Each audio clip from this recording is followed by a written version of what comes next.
body. Thank you for being here. Thank you for being you. Thank you for all that you are.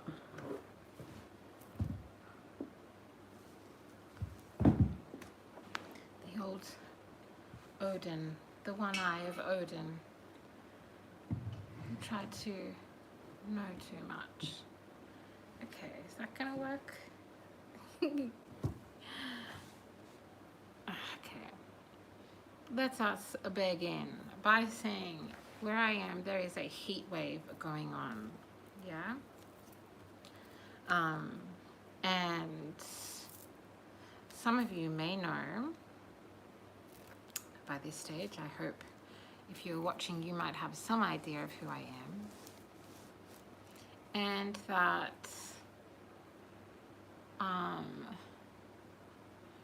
that I have quote unquote disabilities that are very much affected by the weather, by changes in temperature, by pressure in the atmosphere, as well as being very intrinsically connected to Mother Gaia, Mother Earth. So, if you have any judgments, any comments, any negative triggered emotions around my physical vessel, then now is your time to exit this video. Thanks so much. Okay, let's open up the space. Please give us clear. Let's get our sweetheart candle going, okay? Give us clear and divine guidance, be most beneficial for everyone involved. And again, this is my physical vessel, and I'm so damn happy to be alive. Peace and blessings. We are definitely working with rose quartz today, okay? When the whole world wants you to choose hate, what is the most radical thing you can do? Choose love, or at least rose quartz, right? Okay, so this is very interesting to me. Spirit always be catching me off guard, which is part of the reason I love my job. Hi, welcome on in. Thank you for being here. Thank you for being you. We have an interesting one today. Today, Spirit wants me to share from my infamous journal, and going to be sharing some, let's just clear the space, clearing the space, reminding you this is a very protected space, and that I have many powerful ancestors here with me today. Some of them may be even your ancestors, as I am a medium, tarot reader, sound healer, amongst other things. Okay, so they want me to talk about it's interesting, it's like a story time, but it's also a combination. They've got some cards ready. So a story time about the divine lessons that I received, and I guess by virtue other people that have studied performance art. The definition of performance art, I would say, is not just theatre, is not just acting, but it is any kind of performance art. That would include dancing, that would also include music, right? And of course, performance art as in the definition that is known to the art world, which is a little bit different. I won't get into the semantics of that, but I will say, let's open up this space. Okay.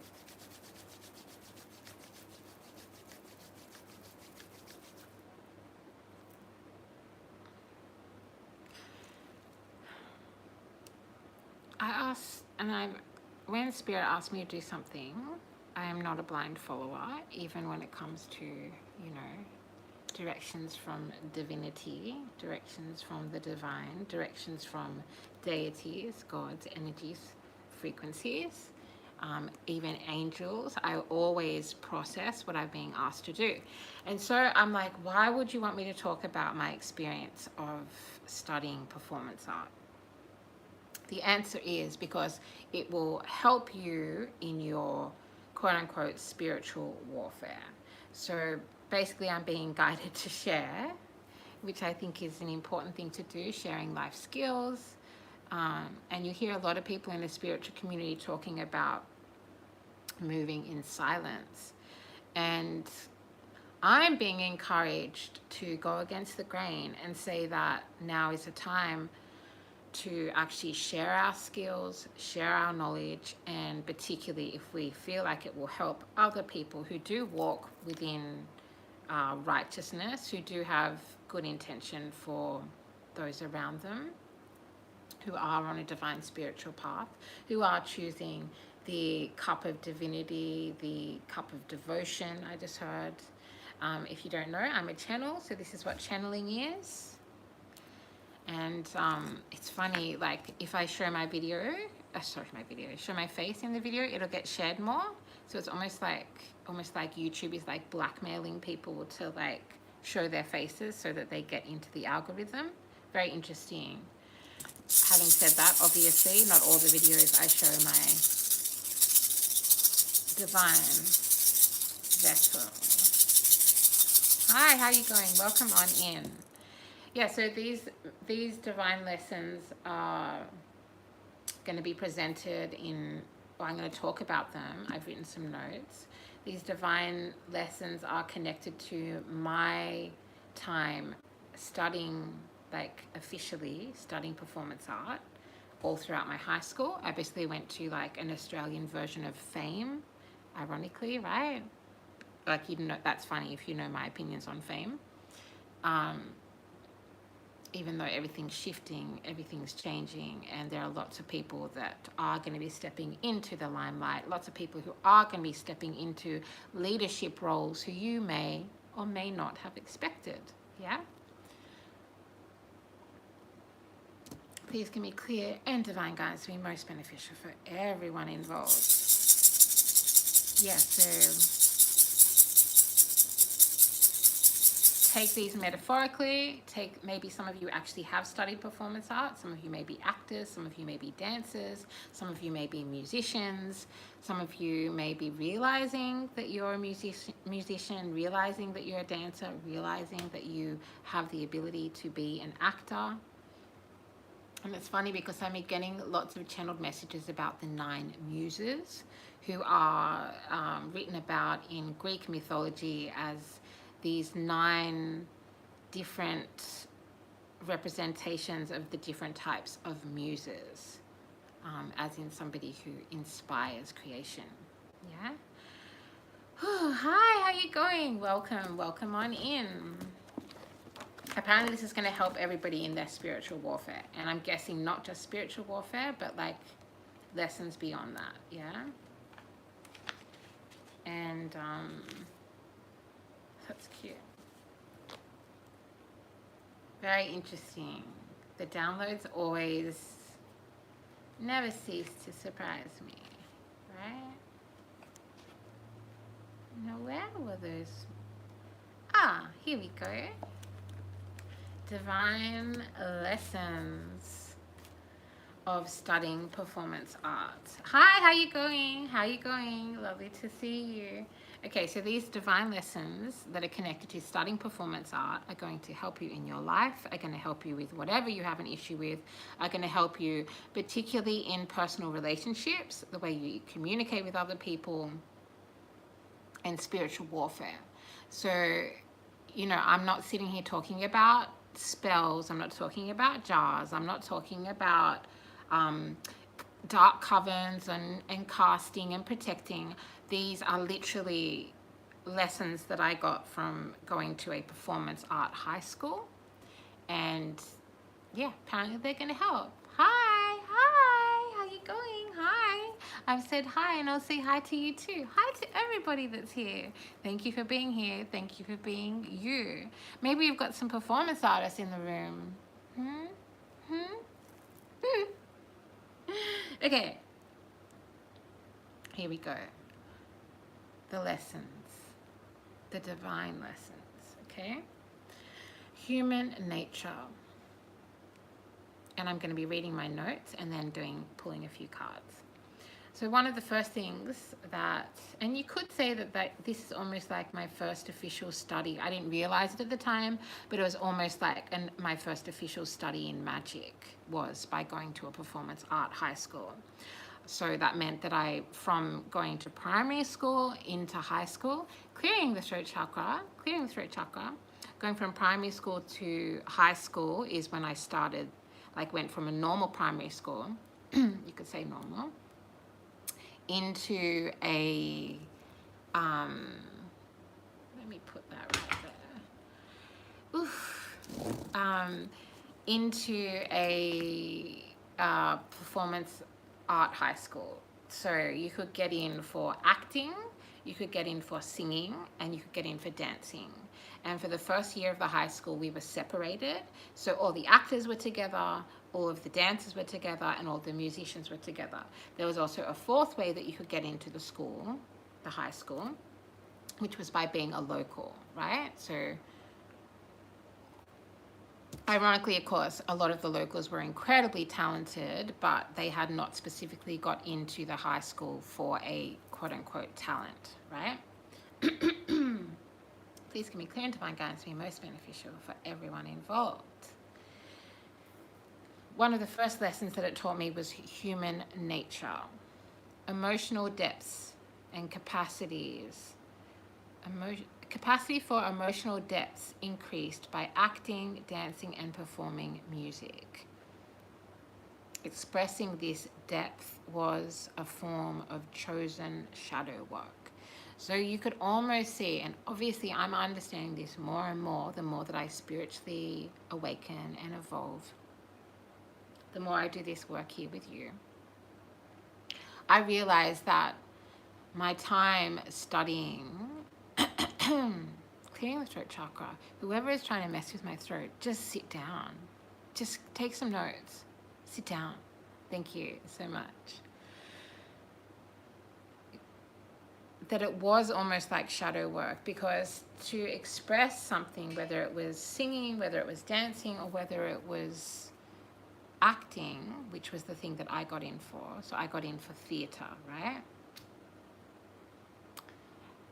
And throughout my life, I became an artist who chose to work as a performance artist. And as I said before, performance art in the art realm is a little bit different to the original term of performing arts, which means any type of performing arts, right? So, for example, if you went and saw a band, that's performing arts. The opera, the ballet, etc., etc. To be able to express emotions, especially when you're a teenager, like I would have been 12 years old when I started at the performing arts school, and was there right through until I got too sick to finish high school.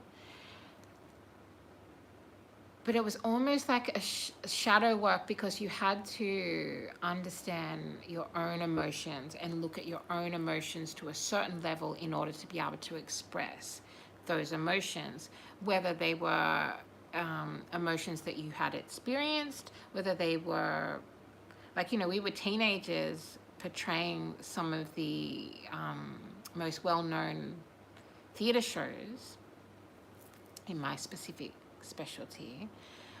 Some of the best known theatre shows that were showing experiences that adults had had, particularly at significant times in the collective history. And so in order to be able to express those different elements of human nature, it was like, by virtue, we basically were doing, now I understand, you had to do a certain amount of shadow work, which meant that the students, even though we were just high school students, it meant that we had an emotional capacity that was more expansive, more complex, and deeper than your average high school student. And having said this, you can study performance art at any age, goes without saying, right? The second thing that I'm going to speak about is gender role stereotypes, particularly as a actor, as a theatre performer. You would understand the gender stereotypes that were being portrayed on stage, you know, and it always started with us reading a script, unless it was something we were developing ourselves. And therefore, if we were developing it ourselves, we would be bouncing off and learning the gender stereotypes that our other classmates had of us, as well as the director slash teacher, even though sometimes they did bring in other people that weren't teachers that would then direct us in the theatre plays. And as we got older, there was opportunities to cross over, and if you were an actor, you could do singing. If you were or music, playing an instrument. If you were a musician, you could do acting, and also the same with the dancing. Yeah. And definitely the dancers would have understand gender stereotypes in a totally, particularly the females, obviously, and the males, and all in between, would have experienced gender roles in a very clear way. There was a little bit more nuance in theatre, but the gender stereotypes were openly discussed in order to be able to portray these different gender stereotypes, or to be, what's the word, divergent from the gender stereotypes. I will also mention that it was a very queer friendly, like the area, the specific area at the time where I went to the high school was known as a place that was queer friendly, that was safe for members of the LGBTQIA plus community. Oof. Here we go. The third thing I'm going to talk about is casting. So I've written here, the way teachers, directors, and writers would cast me, brackets, and my study mates, my fellow students, and some of them were like in the same play as me. Some of them would be people that I weren't in the same play as, like we weren't in the same theatre, but I could see the way that they were getting cast because I knew them as my friends, right?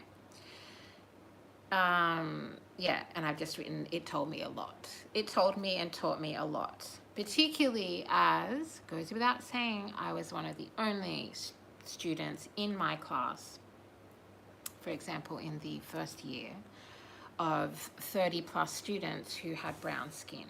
Yeah. Oh, speaking of which, brown skin, baby. Okay, let me just cross my legs so I can center myself, so I'm not rocking back and forward. And hi, thanks so much. That's news. Ooh, ooh. Okay, how are we going? Yes, great. Thank you. That's lovely. Thank you for subscribing. Wow, pinch me now. Is it real? Oh my God. Bless you, obviously. People get so distracted by me.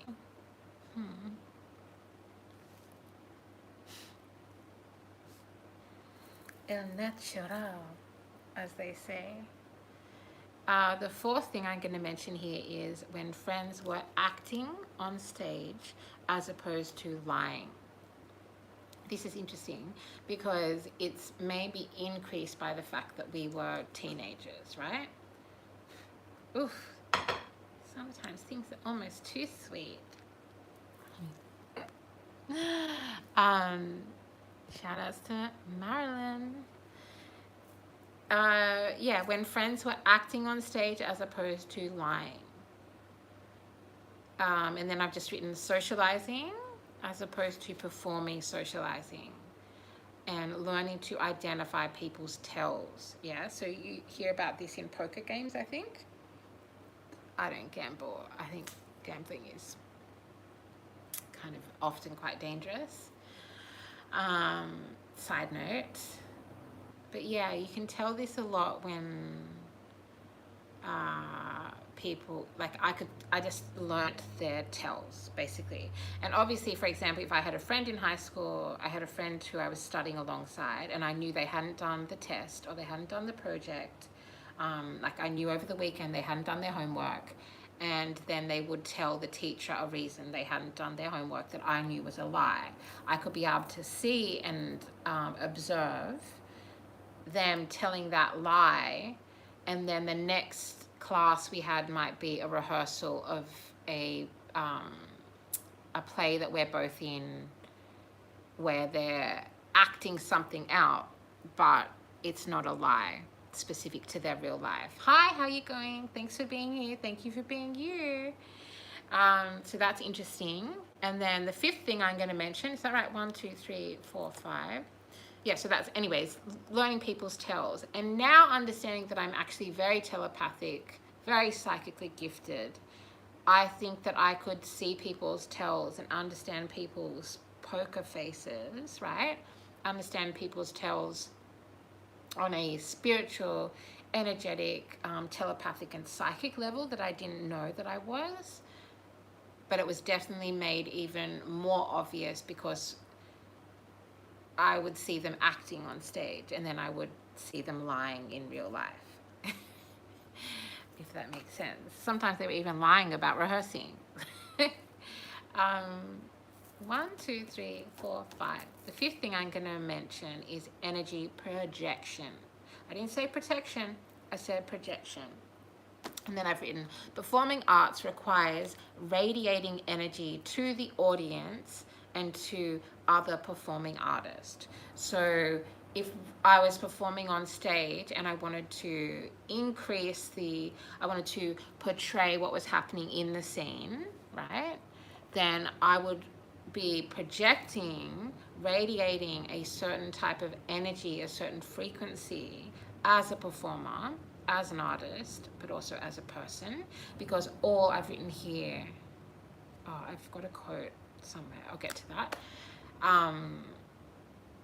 But yeah, basically learning how to project energy. As a performer, you need to project energy, a required, chosen, considered energy to the audience, as well as projecting it to other members of the performance, other people who are on stage with you.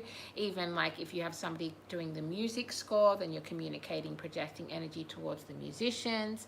To a certain degree, you're even projecting energy towards the lighting crew and the sound crew, who are like at the tech stage, at the backstage, or at the back behind the audience, doing tech stuff to keep the stage and the production functioning, to keep it going.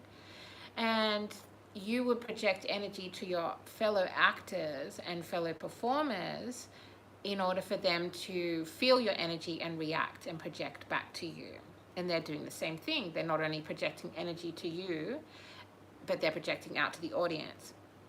And it's interesting to me that it's like the audience, if you've ever actually sat through a piece of theatre, if you've ever actually experienced theatre, it's very, very different to looking through a screen. You actually feel the energy coming off the actors. You feel the energy, and you can almost feel and sense the energy between performers. Just the same as if you see someone in a restaurant and they're not in earshot, you can't hear them talking, but you can sense and see the energy sitting between them, or see what's going on between them.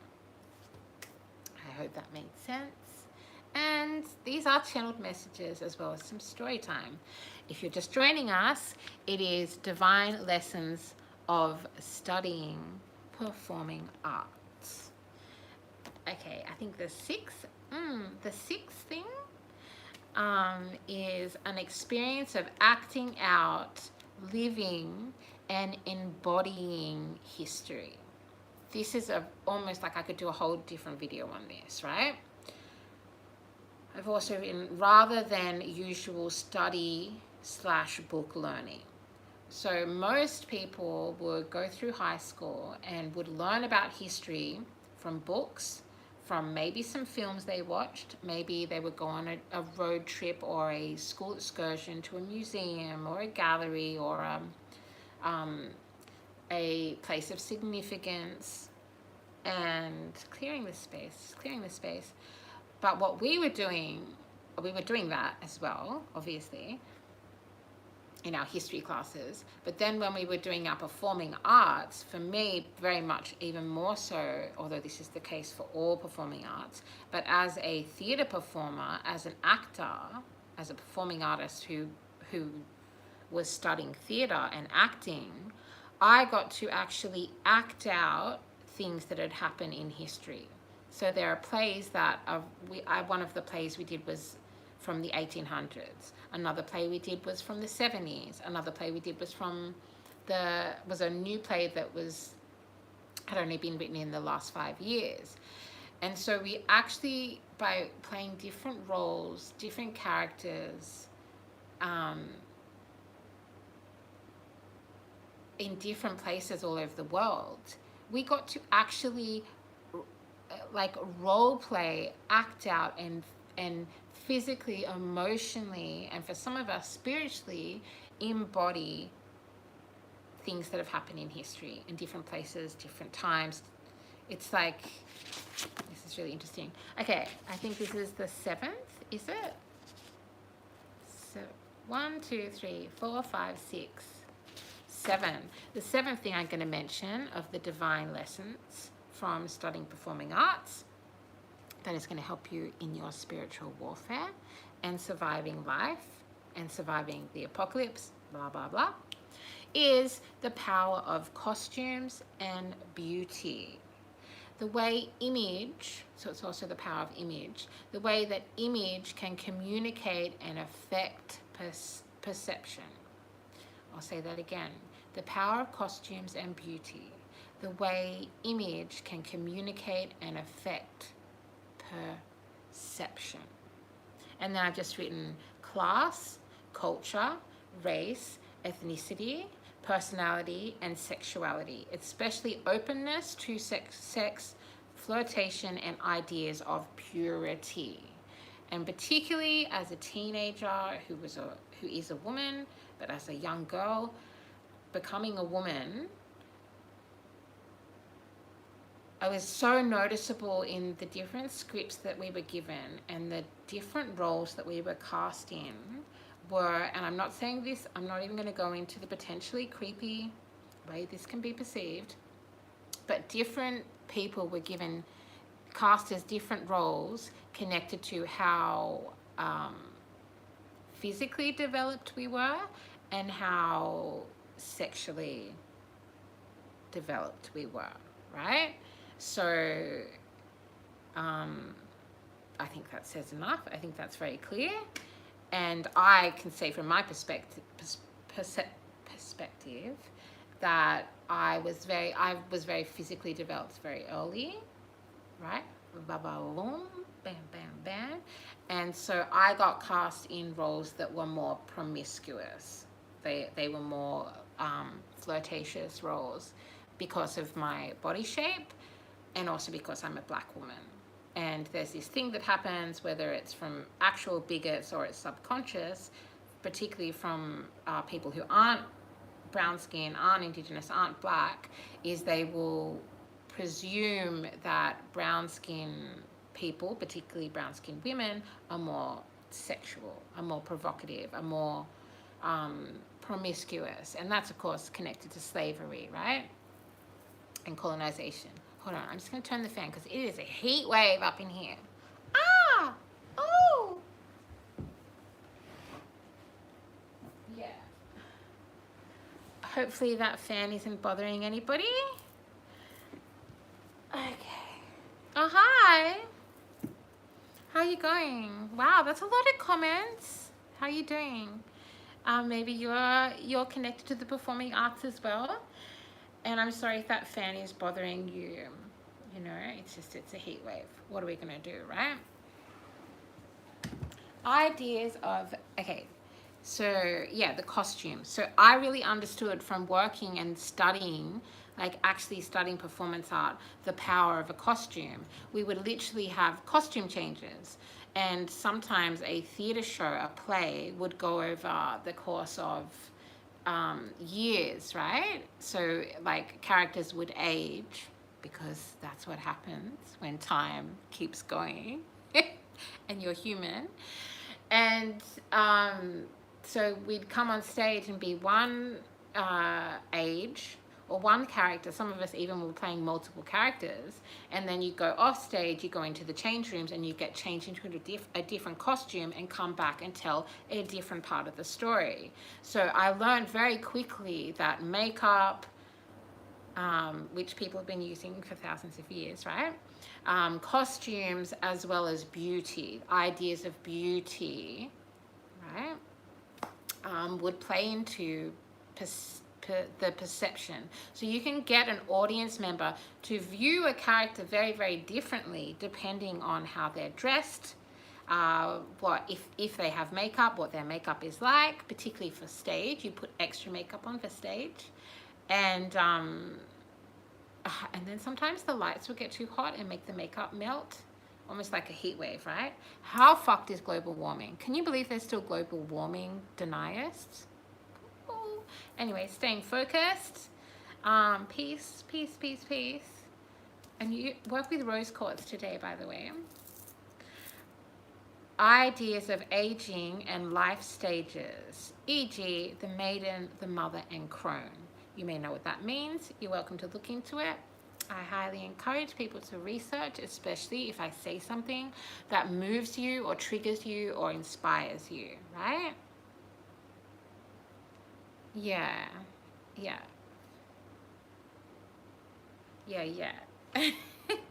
Anyways, I could go into each of these. I could go into so much, but I didn't want this to be too long. Another thing it taught me to do is how to use my body. To create, or how to use my body to create, right? And I'm not talking about making babies, because guess what? Women do more than make babies. Did you know that? Yeah, but using my body to create, and how to use my body in terms of to consider / be aware of my body in space.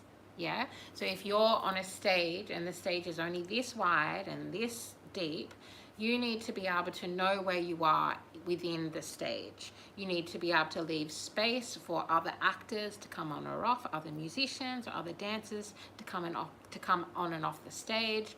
You need to know where your light is, so how to move into the light, obviously, because you'd have pre-arranged places for light to go. Sometimes that would even show you where you're meant to stand on stage. If you're doing something with your body, you had to be aware not to accidentally hit or come into contact with other actors and performers unless you were meant to, and that was part of the script, part of the performance, even though I always left a little bit of room for experimentation, a little bit of room for I get to that later. Where was I up to? Oh yeah, okay, another point. How to hold, draw, and shift people's eyes. How to move the audience's attention. This is something that I learnt, and I can understand how spirit is bringing that to attention in terms of, you hear people in the spiritual community all the time talk about where your attention goes, energy flows. And so it's almost like I was speaking about energy projection before.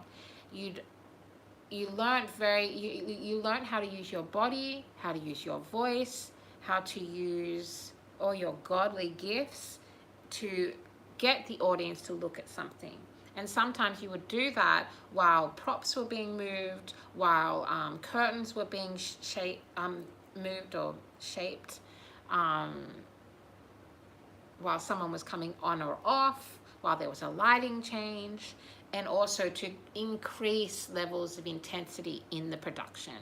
You might want somebody to feel like there was something big and chaotic happening, or there's a physical fight going on, but really you've learnt how to make it look like it's a fight, but it's not really a fight. For example, that's just one example.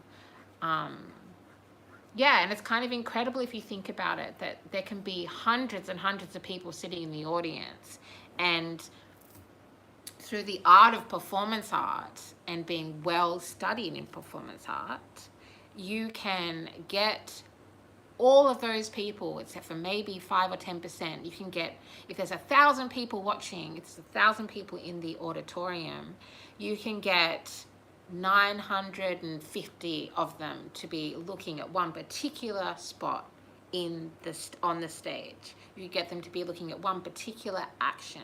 One way of doing that is by having everybody else be still and you're moving, or having everybody else be moving and you're still. That means something. That's metaphoric, I'm sure. And as Spirit keeps saying, this is going to help you in your spiritual warfare. Whew. Wow. This is exciting. I haven't been sleeping very well, as you can see. But this is what a human looks like, guys. This is what a human body looks like. This is what a human face looks like. Isn't that exciting? Oh, my third eye's itchy. Okay, I got some messages yesterday coming through about what happened in Mexico during the Olympics, that very famous photograph, right? Some of you know exactly what I'm talking about. Please give me a clear and divine guidance that'll be most beneficial for everyone involved. Phew! Another lesson that I learned from studying performing arts, a divine lesson that will help you in your spiritual warfare and beyond, is philosophy. It taught me a lot about philosophy, and all I've written here is, as art is reflections. Art is reflections. What I mean by that is art is a reflection of life, no matter what form of art it is, whether it's dancing, whether it's singing, whether it's acting, whether it's creating performance art that's more like having an experience of seeing somebody do something with their vessel, with their using the body as the paintbrush, using their body, using their voice, using their energy, their presence as the clay that creates the sculpture, which I ended up doing. I ended up identifying more as a performance artist than an actor, because of my ethics and my code of morals when it came to the film industry, for example. But that was a long time ago. The film industry has changed so much. And I won't go into too much about philosophy because I could talk about philosophy for days. Another thing that it taught me was reactions, how to react or how to not react. So there's a very famous quote about acting that goes, acting is reacting. One of my favorite drama teachers used to, oh yeah, that's another thing that's called is drama, right? Studying drama. Oh, yeah, we used to say that all the time, acting is reacting. So a good actor isn't just waiting to say their lines.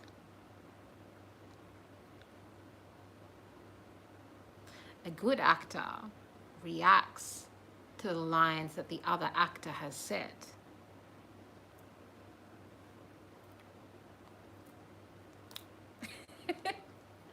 Oh, my witch's nose.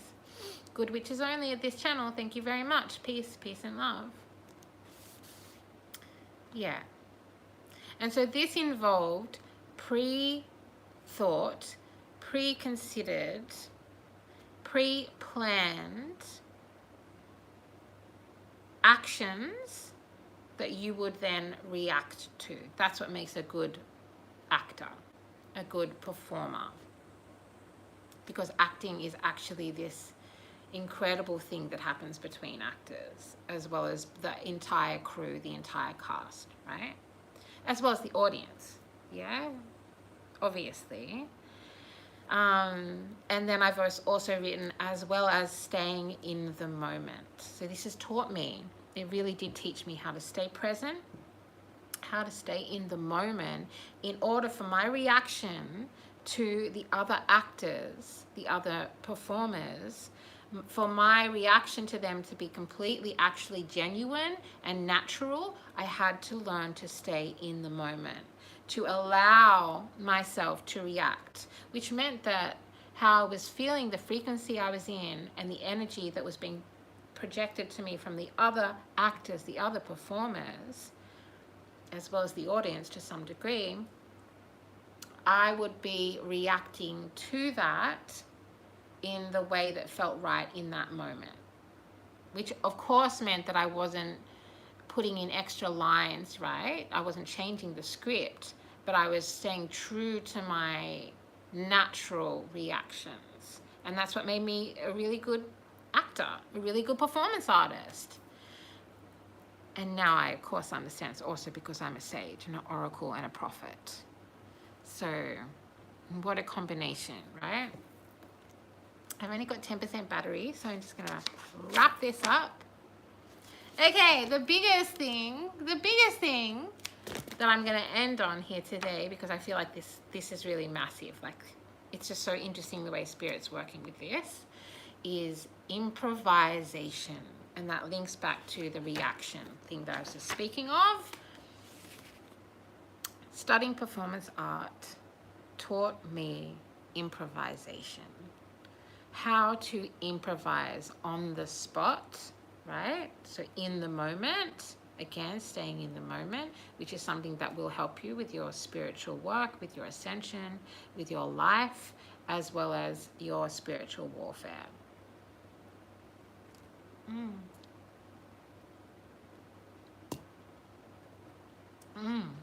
God, I'm gonna eat after this. And in response to multiple contributing factors, then react to the results and responses of your original improvisation. If you've never actually done improvisation, like quote unquote played improvisation, it often, the way we would do it in the performing arts school that I went to, is we would all stand in a really big circle and start by one person or two people doing something in the center of the circle, and they would, it's almost like throwing a ball, right? Like in sports, you throw a ball and the person throws it to another team member or throws it back to you if it's like a tennis situation, right? Oh, that feels good. Yeah, so I'll read that again. How to improvise on the spot and in response to multiple contributing factors. So what the other performer has said, what has happened before you, because then the teacher / director would nominate one of the actors to come out and another person to go in. And that would keep happening until we'd all had to go improvising in the center of the circle. And so often the idea was that the scene would continue and that each actor that left the circle, the improvising circle, whatever they had said or done in that space and whatever improvisation those two actors had, when you step into the center of the circle, when it was your turn to improvise, you would then react to what they had done, if that makes sense. So the contributing factors are the things that they've said, the things that they've done. Sometimes props would be thrown in. Sometimes there would be like a rule of like, okay, in this scene, this is going to happen and this is going to happen. And then you would improvise to make those things happen. Oh, sorry. Peace. And then some of the skills involved with this of improvisation is number 1, timing. Number 2, listening. Number 3, observation, seeing, right? Eyes to see, ears to hear. Obviously, when I say that, with respect to people who are hearing or sight or vision impaired, because then those skills other skills become even more advanced, yeah? But whatever, let's say observation. So timing, listening, observing. Another thing is memory, right? So remembering what the actors before you had said, remembering what the director / teacher had asked you to put into the scene, remembering, like, it's like, you know, comedians, how they do this thing where they'll say a joke within the first like 30 seconds to 1 minute of being on stage. And then they'll like yabba, yabba, yabba, yap, yap, yap. genius, genius, genius. Funny, funny, funny. Witty, witty, witty. Spiky, spiky, spiky. And then in the last 5 minutes, they will make a reference to that original joke. That's memory, yeah? So you kind of do that whenever you're doing improvisation, right? Then we have communication. That was one of the biggest skills that you needed in order to do improvisation, is communication. We then have cooperation and negotiation in order to be able to work with the other actors, performers, whether they were musicians, whether they were actors, whether they were dancers, in order to communicate, to work with them, and for it to be something that's enjoyable to experience, or something that achieves whatever you want to achieve in that piece of performance. You need to be able to communicate with each other. You need to be able to communicate off stage and on stage. That's interesting in terms of telepathy, isn't it now? I can't believe how telepathic I was all through high school and I didn't realize. Isn't that wild? And then the final thing I'm going to say, which I think is probably number 7, is intuition. In order to be good at improvisation, you had to trust your intuition, which could be complex, you know, depending on who else was on stage with you, right? These have been the divine lessons, the divine teachings connected to studying performance art. And shout outs to my creatives out there and the psychic magic babes who understand how this is going to help and benefit the collective. You've been here at Codes of Harmony. Thank you for being here. And thank you for being you. So much love.